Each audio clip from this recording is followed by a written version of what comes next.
रूस के मिसाइल हमलों ने खार्किव में भीषण तबाही मचाई। शहर का ज्यादातर हिस्सा खंडहर में बदल गया। 8 दिनों से रूस इस शहर पर कब्जा करने की जंग लड़ रहा है, जिसके लिए दिन हो या रात वो लगातार मिसाइलें बरसा रहा है। रूसी मिसाइलों का निशाना बन रहे हैं वहां के स्कूल, अस्पताल और वो इमारतें जहां लोग रहते हैं। खार्किव से ऐसी ही एक और दहलाने वाली तस्वीर आई, जिसमें एक पत्रकार वहां के हालात बयां करता दिखा। वो अभी अपनी बात पूरी भी नहीं कर पाया था कि तभी आसमान से तेज आवाज करती हुई एक मिसाइल ठीक उसी बिल्डिंग के ऊपरी हिस्से पर आकर गिरी जहां वो खड़ा था।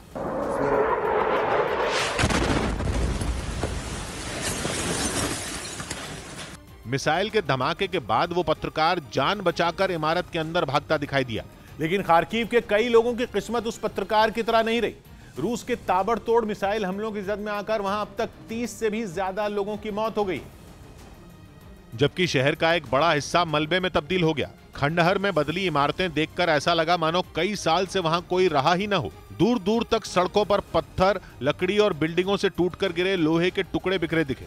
मिसाइल हमले की मार से वहां की एक इमारत का तो नामो निशान मिट गया। बताया गया कि बड़े से गड्ढे में बदली ये बिल्डिंग कभी बच्चों का स्कूल हुआ करती थी। यूक्रेन के मुताबिक रूस की सेना को खार्किव में घुसने से रोक दिया गया, जिसके बाद बौखलाहट में उसने मिसाइल हमले करके वहां के नागरिकों को निशाना बनाया। उधर यूक्रेन के सुमे शहर में रूस के सैनिकों को मुंह तोड़ जवाब दिया गया। उसके कई टैंकों को यूक्रेन की सेना ने तबाह कर दिया। इन जवाबी हमलों से जुड़ा एक वीडियो यूक्रेन की सरकार ने जारी किया, जिसमें दिखा कि सुमय शहर की एक सड़क पर खड़े रूस के 2 टैंकों को यूक्रेन के सैनिकों ने रॉकेट लॉन्चर से उड़ा दिया, जिसके बाद वहां जोरदार धमाका हुआ और टैंक आग की लपटों में घिर गए। इतना ही नहीं, यूक्रेन के एक दूसरे शहर में भी रूस के खिलाफ एक बड़ा हमला हुआ, जिसमें रूस की फौज को निशाना बनाकर भीषण गोलीबारी की गई, जिससे वो पूरा इलाका थर्रा उठा। इस दौरान इतने गोले बरसाए गए कि वहां थोड़ी देर के लिए गोलों के अलावा कुछ भी दिखना बंद हो गया। अपनी सेना के इस कारनामे से खुश होकर यूक्रेन के राष्ट्रपति ने रूस को धमकी तक दे डाली।